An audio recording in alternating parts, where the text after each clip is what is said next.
இறப்பார் நாங்கள் நினச்சே பார்க்கல முதல்ல. சரி இப்போ அமெரிக்கா போய் ட்ரீட்மெண்ட் பண்ணிட்டு வந்துட்டாங்க, கொஞ்சம் நல்லபடியாக இருக்கும், ஒன்றும் பிரச்சனை கிடையாதுன்னு வச்சு மருத்துவர்கள் நல்லா தான் இருக்கான்னு சொல்லியிருந்தாங்களே. தினந்தோறும் நாங்கள் யார்கிட்டனா கேட்போம் கொள்வோம், அந்நியார்கிட்ட பேசுவோம், சுவிசார்ட்ட பேசுவோம், அதெல்லாம் ஒன்றும் இல்லை, நல்லா தான் இருக்கார். இப்போ தான் காலையில் எழுந்தார், காஃபி கேட்டார், ஃபஸ்ட்டு ஒரு காஃபி கொடுக்கணும் காலையில் எழுந்தவொடனே. அவர் ப்ரெஷ் பண்ணிட்டு வந்தோன்னே காஃபி கேட்பார், காஃபி முடித்தவொடனே போய் சேவிங் பண்ணுறது, அவராகவே சேவிங் பண்ணுவார். நேராக போய் குளிக்க போவார், குளிச்சுட்டு வந்து எல்லாம் ரெடி பண்ணிட்டு டிஃபன் சாப்பிட்டு நேராக கட்சி ஆஃபீஸ் கார்கில் போர் நடக்குது. ஃபஸ்ட்டு இவர் காசு கொடுத்துருவார், 5 லட்சமான்றார். அப்போ என்ன பண்ண முடியும், எல்லா நடிகரும் கொடுத்தாகணும். இப்போ அவர் கொடுத்துட்டார். இதேமாரி வெள்ளத்துக்கு பாதிக்கப்பட்டால் தமிழ்நாட்டுக்கும் ஸ்ரீலங்கா சேர்த்து 20 லட்ச ரூபா கொடுத்தாரு. அதுக்கப்புறம் எல்லா நடிகரும் போய் கொடுக்குறாங்க. ஸோ முதல் ஆரம்பித்து விட்றது எதுவுமே தலைவர் தான். இதை வந்து நீங்கள் எல்லா நடிகரை பற்றி கேளுங்க, எப்போ முதல்ல அவர் ஆரம்பித்து விட்ருவார்ப்பா, நம்மளையும் கொடுக்க வச்சுருப்போம். ஸோ அவர் அந்த இடத்துல அரசியலில் விஜயும் தலைவரை தான் ஃபாலோ பண்ணுறாங்க. கட்சி ஆரம்பிக்க போகிறேன், ஒரு மாநாடு நடத்த போகிறேன்னு தான் சொன்னேன் தவிர மற்ற விஷயத்தில் எதுவும் பேசலை. இப்போட விஜய் பிறந்த இந்த 13ஆம் தேதி வந்துச்சு, அவருக்கு ஃபோன் பண்ணி அவர் வாழ்த்து சொல்லியிருக்காரு. ஆமாம், வாழ்த்து சொல்லியிருக்காரு. அதெல்லாம் வந்து அவர் தலைவர் மேலே அவர் நேசித்த தலைவர் தான். அவங்க குடும்பத்துக்கு எதனா ஒன்றுனா கண்டிப்பாக அவர் செய்வார். இனியார் கூட அதான் சொல்லுவாங்க, நம்ம முதல்ல கூட்டணி போடுறது தப்பு, தொடர்ந்து தனியாக நின்று இருக்கலாம் அப்படின்னு சொல்லுவாங்க. ஆனால் பட் ஒரு காலகட்டம், இப்போது நம்ம தொண்டர்களையோ ஒரு நிர்வாகிகளையோ நம்ம கேட்கும்போது அவங்க ஒரு மனநிலையில் வந்துடுறாங்க. இல்லை நம்ம தொடர்ந்து இந்த 2 தேர்தல் பார்த்துட்டோம், 2006 2009 நம்மளோட வாக்கு வங்கி இவ்வளோ தான் ஆயிடுச்சு, ஒரு கூட்டணி போனால் ஜெயிக்கணும். நாங்கள் கூட்டணி போய் வந்து ஜெயிச்சிட்டோம், எதிர்கட்சியாகவே வந்துட்டோம், அது ஒரு ப்ளஸ்ப்பா புரியுதா. நாங்கள் 2016 ஒரு தப்பு பண்ணிட்டோம், மக்களான கூட்டணி இல்லாமல் திமுக கூட்டணி போய் தான் கண்டிப்பாக வெற்றி பெற்றோம். அன்றைக்கி இருந்த ஆட்சியாளர்கள் வந்து பத்திரிக்காரை தூண்டி விட்டு வேலை பார்க்கணும்னு வச்சாங்க. இப்போ அதை உணர்றாங்க, நாங்கள் செஞ்சது தவறு. எல்லா பத்திரிக்காரனும் இப்போ சொல்கிறாங்க, எல்லாம் கண்கட்டு பேர் சூரிய நமஸ்காரம் பண்ணுற வேலை தான். சரி, இருந்தாலும் அவர் நல்ல மதியர், அவர் என்றைக்காக இருந்தாலும் தெய்வமாக இருந்து தேமுதிகவும் எங்களையும் கண்டிப்பாக வழிநடத்தும். குறைந்த விலை, நிறைந்த தரம், தங்கள் தேவைகள் அனைத்தும் ஒரே இடத்தில். ஜெயச்சந்திரன். மக்களுக்காக மக்கள் வயிறார சாப்பிடணும் அப்படின்னு நினைச்சு நிறைய விஷயங்களை மக்களை பத்தியே யோசிச்சிருக்காருன்னு சொல்றீங்க. அவரோட நீங்க நிறைய டிராவல் பண்ணிருக்கீங்க. உங்களோட இருக்கும்போது இறப்பை பத்தி என்னைக்காவது பேசியிருக்காரா? இறப்பை பற்றிலாம் அவர் பேசலைங்க. அவர் கொஞ்சம் உடம்பு இதுவான மாரி நடக்கிறது கொள்றதுக்கு கஷ்டமாக இருக்கும்போது பார்த்தாரு என்ன அப்படின்னு. அந்த இறப்பை பற்றிலாம் அவர் அந்த வார்த்தையே பேசுகிறாரு. ஏன்னா நாங்கள் இறப்பார்னு நாங்கள் நினச்சே பார்க்கல முதல்ல. சரி இப்போ அமெரிக்கா போய் ட்ரீட்மெண்ட் பண்ணிட்டு வந்துட்டாங்க, கொஞ்சம் நல்லபடியாக இருக்கும், ஒன்றும் பிரச்சனை கிடையாதுன்னு வச்சு மருத்துவர்கள் நல்லா தான் இருக்கான்னு சொல்லியிருந்தாங்களே. தினந்தோறும் நாங்கள் யார்கிட்டனா கேட்போம் கொள்வோம், அந்நியார்கிட்ட பேசுவோம், சுவிசார்ட்ட பேசுவோம், அதெல்லாம் ஒன்றும் இல்லை, நல்லா தான் இருக்கார். இப்போ தான் காலையில் எழுந்தார், காஃபி கேட்டார், ஃபஸ்ட்டு ஒரு காஃபி கொடுக்கணும் காலையில் எழுந்தவொடனே. அவர் ப்ரெஷ் பண்ணிட்டு வந்தோன்னே காஃபி கேட்பார், காஃபி முடித்தவொடனே போய் சேவிங் பண்ணுறது, அவராகவே சேவிங் பண்ணுவார்.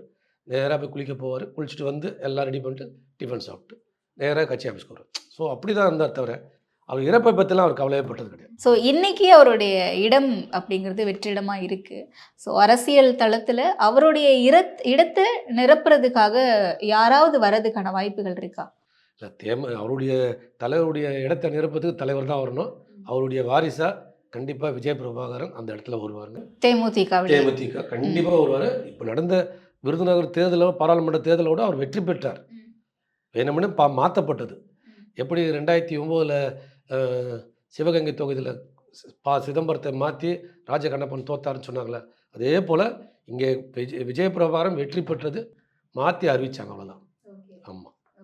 ஸோ அந்த இடத்துக்கு கண்டிப்பாக விஜய் பிரபாகரன் வருவார், ஒரு நிலையான இடத்துக்கு கண்டிப்பாக வருவார். ஓகே, இன்னைக்கு தமிழக அரசியல் களத்தை பொறுத்த வரைக்கும் விஜய் அவர்களுடைய அரசியல் வருகை அப்படிங்கிறது ரொம்ப பரவலாக பேசப்படுது. ஸோ விஜய் அவர்களுடைய அரசியல் வருகை அப்படின்னு சொன்ன உடனே விஜயகாந்த் பாணியை இவர் ட்ரை பண்ணுறாரு, அந்த மாதிரி தான் உள்ளே வராரு அப்படின்ட்டு.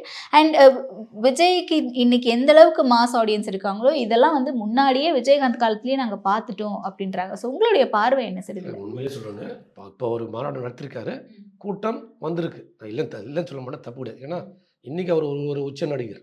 ஆமாம், தலைவருக்கு வந்த மதுரை மாநாட்டு அளவுக்கு அந்த கூட்டம் கிடையாது.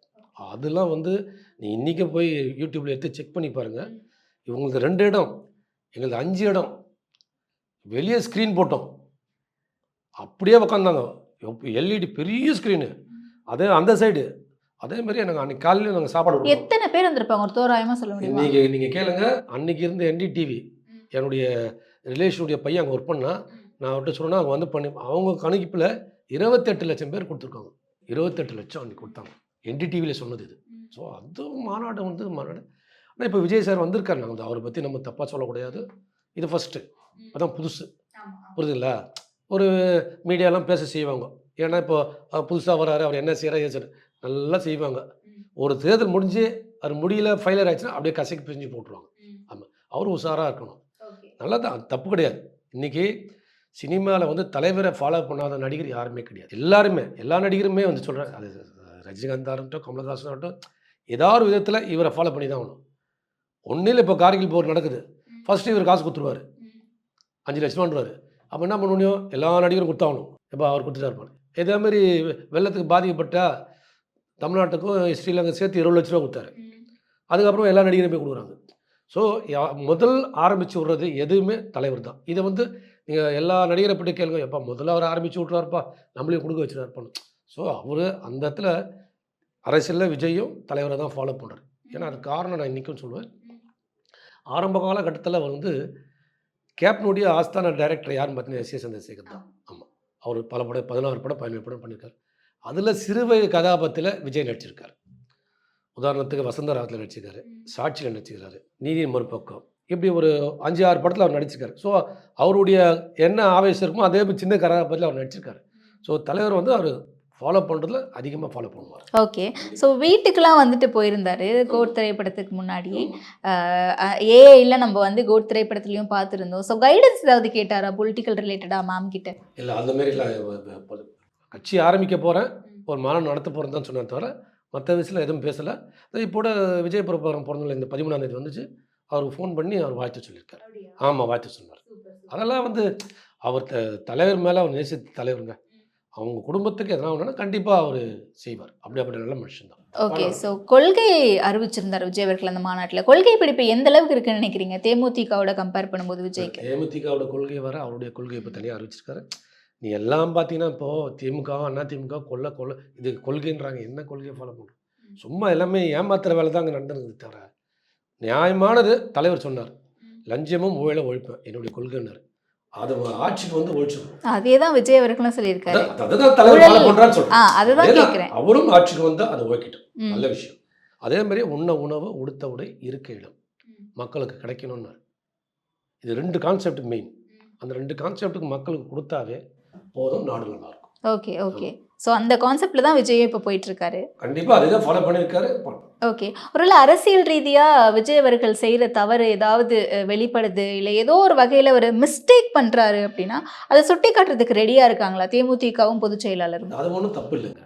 அதெல்லாம் இப்போ கூட நமக்கு சொன்னோம், என்னங்க மாநாடு அக்டோபர் 27 முடிச்சுட்டு போனோம், வெளியே வரல கேட்டது தானே. அது தப்பு கிடையாது. நான் என்ன சொன்னேன்னா, ஒரு அரசியல் இயக்கம் ஆரம்பிச்சுட்டா தினந்தோறும் ஏதாவது செய்தி பண்ணின்னு இருக்கணும்.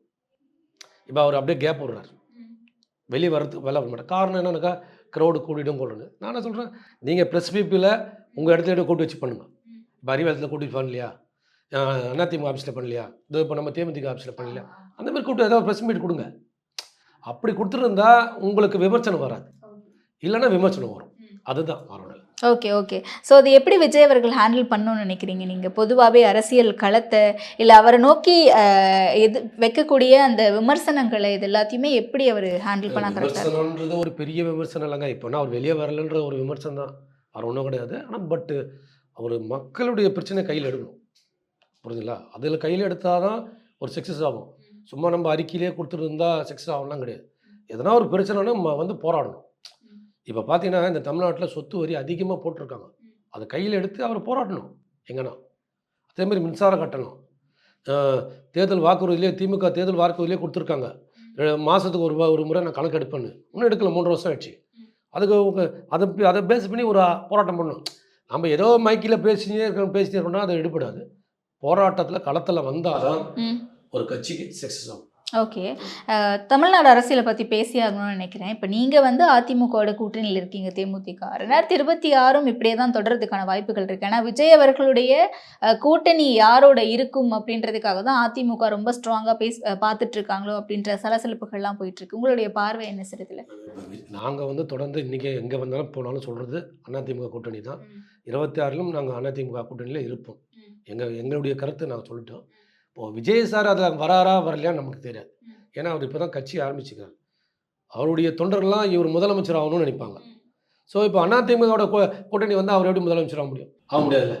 தனியாக நின்று தானே ஆக முடியும். அதற்கு இன்னொன்றும் சொல்கிறேன், அவர் வந்து தனியாக ஒரு தேர்தலை சந்திக்கணும் முதல்ல. அப்போ தான் அவருடைய கெப்பாசிட்டி எவ்வளோ தெரியும், வாக்கு சதவீதம் எவ்வளோ தெரியும், எவ்வளோ வெற்றி பெறுறோன்னு தெரியும். ஸோ நீ எடுப்புலேயே முதல்ல நீ கூட்டணி வந்துட்டீங்கன்னா அப்போது அவங்க தான் முதலமைச்சர், நீங்கள் எப்படி பண்ணுவீங்க சொல்லுங்கள். அதனால் கூட்டணி போகிறாரா போகலையான்றது அது அவருடைய கருத்து.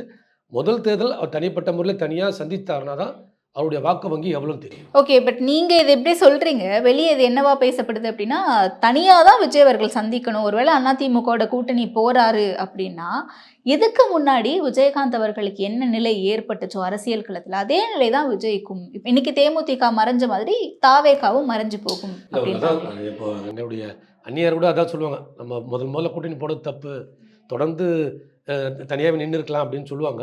ஆனால் பட் ஒரு காலகட்டம், இப்போது நம்ம தொண்டர்களையோ ஒரு நிர்வாகிகளோ நம்ம கேட்கும்போது அவங்க ஒரு மனநிலையில் வந்துடுறாங்க. இல்லை நம்ம தொடர்ந்து இந்த 2 தேர்தல் பார்த்துட்டோம், 2006 2009 நம்மளோட வாக்கு வங்கி இவ்வளோ தான் ஆயிடுச்சு, ஒரு கூட்டணி போனால் ஜெயிக்கலாம். நாங்கள் கூட்டணி போய் வந்து ஜெயிச்சிட்டோம், எதிர்கட்சியாகவே வந்துட்டோம், அது ஒரு ப்ளஸ்ப்பா புரியுதா. நாங்கள் 2016 ஒரு தப்பு பண்ணிட்டோம், மக்களான கூட்டணி இல்லாமல் திமுக கூட்டணி போய் தான் கண்டிப்பாக வெற்றி பெற்றுரும். ஆமாம், மீண்டும் எதிர்கட்சி தலைவராக கேப்டன் வந்திருப்பார். 2021 நாங்களாம் திமுகன்னு ஒரு மோதி இருப்போம், ஒரு வாய்ப்பு கிடைச்சிருக்கு. ஸோ அந்த மாதிரி விஜய் எதுவும் இனிஷியேட்டிவ் எடுத்து இங்கே இருக்கக்கூடிய கட்சிகளை ஒருங்கிணைக்கிறாரு. பிரதான கட்சியான திமுக அதிமுக இல்லாமல் இத்தனை ஆண்டு காலமாக ஆண்ட கட்சிகள் இல்லாமல் ஆளாத கட்சிகளை ஒன்றிணைக்கிறாரு அப்படின்னா அது மக்கள் நல கூட்டணி மாதிரி அமையுமா, இல்லை வாய்ப்புகள் ஏதாவது இருக்கா வெற்றிக்கு? சொல்லியிருக்காரு என்னோட கூட்டணி வாங்கன்றாரு. இப்போ யார் விருப்பப்பட்டு போகிறாங்கன்னு ஒன்றும் தெரியாது. இன்னும் ஒரு 8 மாதம் இல்லை 9 மாதம் போகணும். அடுத்த செப்டம்பர் அக்டோபரில் தான் தேர்தலை பற்றி பேசுவாங்க, கூட்டணி பற்றி பேசுவாங்க. ஸோ அப்போ தான் தெரியும், தவிர நீங்கள் அவசரப்படுற மாதிரி இப்போ யாரும் சொல்ல மாட்டாங்க. இல்லை இப்போ சொல்ல மாட்டாங்க சார். இப்போ உதாரணத்துக்கு தேமுதிகவே விஜய் அவர்கள் கூட கூட்டணிக்கு போகிறதுக்கு வாய்ப்பு இருக்கா? ஏன்னா அவர் அழைக்கிறாரு, எங்களை நோக்கி நீங்கள் வருவீர், நம்மளை நோக்கி வருவாங்கல்ல, நம்மளால் மெஜாரிட்டி வச்சு ஜெயிக்க முடியும், பட் நம்மளை நோக்கி வருவாங்கல்ல, அவங்களுக்கு நம்ம ஆட்சியில் பங்கு அதிகாரத்தில் பங்கு கொடுக்கணும் அப்படின்றாரு. ஸோ அதற்கான பாசிபிலிட்டிஸ், அந்த வாய்ப்பு வந்து இப்போதுக்கு நாங்கள் சொல்ல முடியாது. அது எங்களுடைய கழகடைய பொதுச்செயலாளர் எல்லாரும் கூப்பிட்டு வச்சு பேசி, தலைமை நிர்வாகிகள்லேருந்து உயர்மட்ட குழுவிலேருந்து எல்லாரும் கூப்பிட்டு வச்சு பேசி தான் முடிவு பண்ண முடியும்.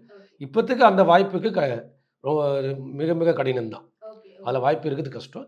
இப்போத்துக்கு அதிமுக கூட நாங்கள் கூட்டணியில் இருக்கோம். ஓகே. ஸோ ஒருவேளை இந்நேரத்துக்கு விஜயகாந்த் சார் அவர்கள் இருந்திருந்தாரு அப்படின்னா விஜய் அவர்களுடைய அரசியல் வருகையை எப்படி பார்த்துருப்பாரு? கண்டிப்பாக தலைவர் உயிரோடு இருந்தால் அவர் கட்சியை ஆரம்பிச்சிருக்க மாட்டார், கேப்டன் தான் சப்போர்ட் பண்ணியிருப்பார். ஏன் அப்படி சொல்கிறீங்க? அவர் தெரியும், அவர் ஏன்னா எதிர்த்தாருன்னா அவரெல்லாம் கேப்டன்லாம் போய் எதிர்த்துலாம் எங்கேயும் அவர் பேச மாட்டார், கொள்ள மாட்டார். அவர் மேலே நல்ல மரியாதை. கேப்டன் இருந்திருந்தால் அந்த வாய்ப்பு கொஞ்சம் கஷ்டம்தான், பண்ணியிருக்க மாட்டார். கேப்டனும் இல்லை, அதனால் சரி நம்ம ஆரம்பிப்போம்னு சொல்லிப்பார். ஓகே. அண்ட் இன்னொரு விஷயம், அரசியல் களத்துக்கு வந்த பிறகு தான் விஜயகாந்த் சார் அவர்களுக்கு நிறைய விமர்சனங்கள் நெகட்டிவாக அவரை போர்ட்ரே பண்ண ஆரம்பிச்சிட்டாங்கன்னு சொல்கிறாங்க. அண்ட் அந்த நேரத்தில் அவருக்கு எதிராக அவரை நெகட்டிவாக பேசினவங்க எல்லாருமே அவருடைய இறப்புக்கு பிறகு அவர் நல்லவர் அப்படி இப்படின்னு ரொம்ப புகழ்ந்து இந்த ரெட்டை வேடம் போட்டு மாறி மாறி பேசுகிறாங்களே. ஸோ எப்படி வந்து ஊடகம் தாங்க அதிகம் இல்லை, பத்திரிக்கை தான் அவரை வந்து தவறாக போட்டு அதுக்கு காரணம் வந்து அன்றைக்கி இருந்த ஆட்சியாளர்கள் வந்து பத்திரிக்காரை தூண்டி விட்டு வேலை பார்க்கணும்னு வச்சாங்க. இப்போ அதை உணர்றாங்க, நாங்கள் செஞ்சது தவறு. எல்லா பத்திரிக்காரனும் இப்போ சொல்கிறாங்க, எல்லாம் கண்கட்டு பேர் சூரிய நமஸ்காரம் பண்ணுற வேலை தான் அது. சரி, இருந்தாலும் அவர் நல்ல மதியர், அவர் என்றைக்கா இருந்தாலும் தெய்வமாக இருந்து தேமுதிகவையும் எங்களையும் கண்டிப்பாக வழி நடத்துவார். குறைந்த விலை நிறைந்த தரம், தங்கள் தேவைகள் அனைத்தும் ஒரே இடத்தில். ஜெயச்சந்திரன்.